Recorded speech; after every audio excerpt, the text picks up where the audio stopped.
हुजूर सैयद आलम सल्लल्लाहु अलैहि वसल्लम की उम्मत बेहतरीन उम्मत। कौन सी बेहतरीन उम्मत? जिसको कहा गया कि तुमने सूद नहीं खाना, तुमने हराम नहीं खाना, तुमने गैरों का माल नहीं खाना, तुमने जनाब यतीमों का माल नहीं खाना, तुमने नाजायज तरीके से माल नहीं खाना। लेकिन वो उम्मत आज सारे करतूत कर रही है। पहली उम्मतें एक एक गुनाह करें। कोई हफ्ते वाले दिन मछलियां किसी के लिए ममानत आए तो वो हफ्ते वाले दिन मछलियां पकड़ें, अल्लाह उन पर अजाब भेज दे। किसी की मुझे ये बताएं कि आज जिधर जाओ, इस तरह शहर की जिस तरफ निकल जाओ, वहां बड़े बड़े पोश इलाके हैं, बड़े बड़े जनाब सोसाइटियां हैं और बड़ी बड़ी दीवारें हैं और बड़ी बड़ी उनकी चेक पोस्टें हैं। अंदर दाखिल होने से पहले अपनी शनाख्त करवाई जाए। बनी इसराइल की एक कौम जिसके अमीरों और गरीबों के दरमियान जिसके अमीरों ने दीवार खड़ी कर दी, भाई इस कौम के गरीब इधर रहेंगे और अमीर इधर रहेंगे। जब दीवार खड़ी कर दी, एक रात जब वो सोए, सुबह उठे तो गरीब अमीरों की जानिब से कोई शोर शराबा नहीं, कोई जनाब उठने के असरात नहीं, कोई जनाब बातों की आवाज नहीं। तो गरीबों ने कहा हम झांक कर देखो तो सही, ये आज उठे नहीं, खैर हो, ये खामोश होकर बैठे हैं। जब गरीब कौम ने अमीरों की तरफ झांका तो देखा कि वो कुत्ते और खिंजीर बन चुके हैं। सिर्फ मेरे अल्लाह को यह बात पसंद नहीं आई कि तुमने इनके दरमियान तफरीक पैदा क्यों की है।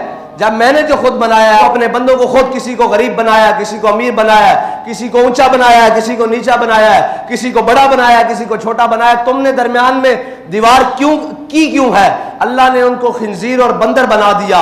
लेकिन ये यहाँ आज हर तरफ यही तमाशा है। बनी इसराइल वाले, कौम वाले सारे गुनाह, वो मौलवी हो उनमें भी मौजूद है जी, वो पीर हो उनमें भी मौजूद, वो मशाइख हो उनमें भी मौजूद, वो अवाम हो उनमें भी मौजूद, वो सियासतदान हो, वो कोई भी तबका है फिक्र से ताल्लुक रखने वाले लोग हो, उनके अंदर वो सारे गुनाह मौजूद हो। लेकिन फिर भी इनके ऊपर अजाब नहीं आता, ना डड्डुओं का, ना टिड्डियों का, ना खून का, ना बारिशों का, ना तूफानों का, ना सैलाब का, फिर भी इनके ऊपर इज्तिमाई अजाब नहीं आता। तो इसकी वजह क्या है? आला हज़रत फरमाते हैं ताए अरब जिलाए करब फ्यूज अजब बगैर तलब, ये रहमत रब है किसके सबब, बेरब्बे जहां तुम्हारे लिए। और जमहूरियत के नाम पर और जनाब मफाद आमा के नाम पर, मफामत के नाम पर, वो जो शख्स आया है हमारी वजारत उज़्मा के सीट पर 10 महीने 11 महीने हुए हैं, वो आया शख्स, वो कहता था मैं इस कौम को बचाने के लिए, इसकी मैशत ठीक करने के लिए अगर कपड़े भी अपने बेचने पड़े तो वो भी जनाब बेचकर इनकी खिदमत करूंगा। उसने कपड़े क्या बेचने थे? जो फितरत ने लिबास दिया है, खाल और मांस और गोश्त, उसने वो भी नोचना शुरू कर दिया है कौम का। और कभी भी फलाह नहीं पा सकती कौम, ये बात पक्की है। और ये कहते थे हिसाब डार आएगा। मैंने कहा था तुम्हारी मैशत दुरुस्त नहीं हो सकती क्योंकि तुमने नामूसे रिसालत पर मुदाहनत की है, तुमने खत्मे नबुव्वत पर मुदाहनत की है, और जो तेरे दर से यार फिरते हैं वो दर बदर यूं ही खार फिरते हैं। हाँ, फिर रहे हो कि नहीं दर बदर खार? हाँ, तू आया नजरते क्यों बदनसीबा। हाँ, तुसी आ जाते तुहाडे कोल मौका सी। बाबा जी फरमाते जिंदगी च एक वेला ये आंदा कि बंदे नूं या इधर दा फैसला करना पैंदा या इधर दा फैसला करना पैंदा। काश के तुसी सारे रसूलुल्लाह दे दर दा फैसला कर लेंदे। आज तक तुहानू सारे कह रहे हैं तुसी डिफॉल्ट भी हो चुके हो, तुसी जनाब मंगते भी हो, तुहाडे कोल मुल्क भी नहीं चल रहा। कहने जी आप कहते हैं जनाब सूद को खत्म करने वाली बात, और आप कहते हैं जनाब ये कोई ठीक बात है कि जनाब आप कहते हैं हम सूद नहीं देंगे। मैंने कहा ये ठीक है कि दुनिया के आगे झोलियां फैलाकर फिरो, और ये ठीक है कि दुनिया के आगे दामन फैलाकर फिरो, और तुम इमदाद देने जाओ और अगले दरवाजे बंद करने कहीं लेने ना आ जाए, और तुम दुनिया को इमदाद देने की बजाय ये बयान दो कि हम 6 महीने तक इनसे इमदाद लेंगे नहीं, डूब मरने का मकाम है तुम्हारे लिए। और पूरी कौम इसके साथ बिल्कुल जनाब खड़े हैं जी, हम जमहूरियत के साथ खड़े हैं। और भाई जमहूरियत जब सारे गरीब मार देगी तब जमहूरियत से जान छुड़ाई जाएगी। आओ आज भी हुजूर के दीन की तरफ, आज भी इन अयाशों की बदमाशियां बंद करो। और हमने कहा था तेल की कीमतों में इजाफा, तो आज हम प्रेस कॉन्फ्रेंस करने लगे हैं। हमने पता है सबसे आखिर में क्यों ऐलान करना है, उसकी एक वजह है। उसकी एक वजह है कि हम इंतजार कर रहे थे, हो सकता है जिनको आजादी की जंग लड़ने का शौक चढ़ा हुआ था वो कुछ कर ले कौम के लिए, कुछ बोल ही पड़े अपने इख्तिदार की हिर्स के अलावा कि यार इस कौम को मारना है तुमने। तुम्हें चाहिए तो ये था कि तुम मिनी बजट पेश करते हुए ये कहते कि हम अपनी अयाशियां खत्म कर रहे हैं, आज के बाद जितने सरकारी जनाब तेल लेने वाली गाड़ियां हैं और गाड़ियां हैं, उनका खर्चा हम खुद बर्दाश्त करेंगे। आज के बाद जितने भी हमारे असासे हैं, आधे हम वो कौमी खजाने में जमा करवाते हैं। लेकिन उन्होंने आसान हल ढूंढा हुआ है। उनको पता है कि हम लितर बढ़ा दें और बंदे बढ़ा दें, कौम खाने के लिए तैयार है जी, कौम खाने के लिए तैयार है। उन्होंने आसानी से तेल की कीमतों में इजाफा किया, बिजली की कीमतों में इजाफा किया और गैस की कीमतों में इजाफा करके सुकून से फिर क्या करते हैं, फिर तमाशे करते हैं कौम के साथ। फिर एक आधी ऑडियो लीक करते हैं, फिर एक आधी वीडियो लीक करते हैं और कौम को कहते हैं आप इस तरफ लग जाएं, हम अपने जनाब नशा इक़्तिदार में मस्त रहें। लेकिन हम ये इंतजार कर रहे थे, हो सकता है ये जनाब जो आजादी की जंग लेने चढ़े थे, इनको शौक चढ़ जाए, या वो कराची से खैबर तक कोई भी जनाब जमात हो जिनको नवाजा जा रहा है या नवाजने के लिए तैयार है, जनाब जो बूट पॉलिश करने के लिए पहले नंबर पर सफों में खड़े हैं, हो सकता है उनको कौम का ख्याल आ जाए। लेकिन हमने देखा जिन्होंने आजादी की जंग लड़नी थी वो खुद जेलों में जा रहे हैं और जेलों में जाने के लिए बहाने ढूंढ रहे हैं। और जनाब जिन्होंने कहा था कि हम मैदान में खड़े हैं, वो जनाब आगे लेटने के लिए तैयार खड़े हैं। तो फिर हमने कहा कि आखिरी तो हम ही रहते हैं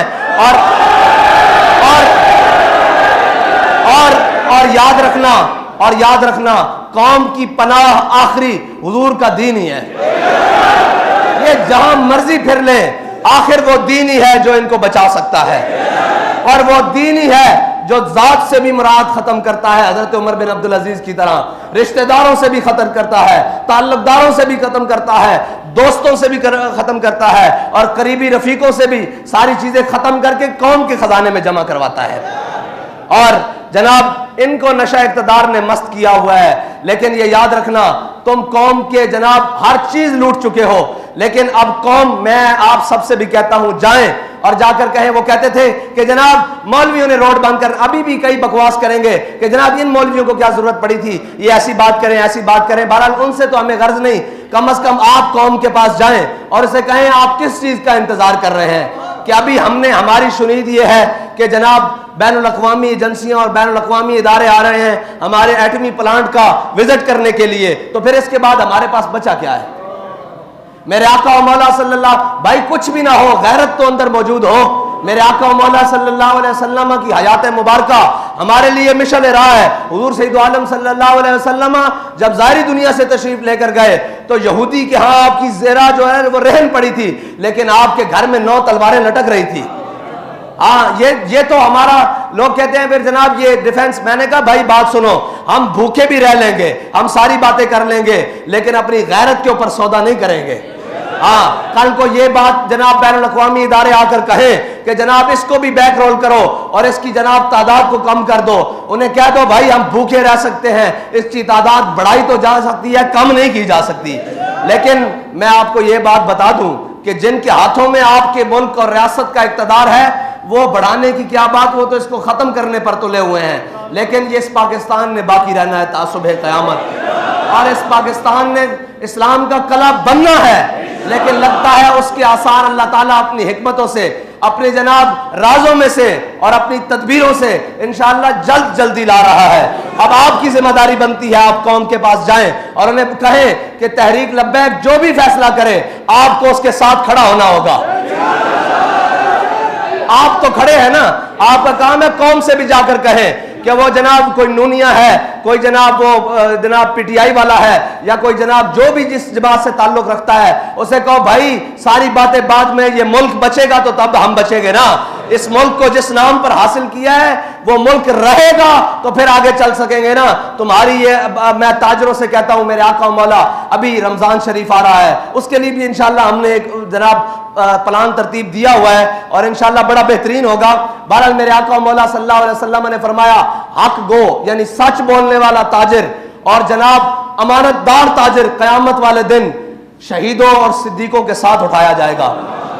लेकिन सच बोलने वाला ताजिर और जनाब अमानतदार ताजिर, लेकिन यहां क्या होगा, अभी जनाब आएगा रमजान तो कीमतें 3 गुना बढ़ा दी जाएंगी।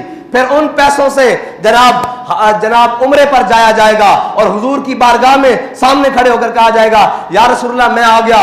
उन आका मौला सल्लल्लाहु अलैहि वसल्लम के सामने जाओगे, उस नबी के उम्मती जिसके आका मौला सल्लल्लाहु अलैहि वसल्लम ने फरमाया, मन गश्शना फलैसा मिन्ना, जिसने मिलावट की वो हमारे में से नहीं, जिसने जखीरा अंदोजी की वो हमारे में से नहीं, और जिसने कौम को धोखा देकर माल बेचा वो भी हमारे में से नहीं। यार बताओ, उन पैसों से जाकर तुम हुजूर की बारगाह में पेश होते हो, ना खौफे खुदा न शर्म नबी, और ये भी नहीं और वो भी नहीं। आओ हुजूर के दीन की तरफ, और आप सब ने भी तैयार रहना है। मैं पूरी पाकिस्तानी कौम से कहता हूं, आप सब ने भी तैयार रहना है, और शुक्र करो कोई बोलने वाला है, वरना इन्होंने तो तुम्हें जनाब गरीब को तो पहुंचाई उस नहज पर दिया है कि जनाब गरीब का पेट्रोल 300 रुपए हो जाए, वो गरीब ये सोचते हुए मर जाता है कि मुझे पैसे मिल भी गए तो मैं लाइन में लगकर डलवाऊंगा कैसे, फिर इसकी बचत कैसे करूंगा। और हमने तो नुस्खा पहले बता दिया हुआ है। इंशाअल्लाह अभी आपके साथ मैदान में बात होगी कि आपने बदमाशी करते हुए बढ़ाया कैसे है।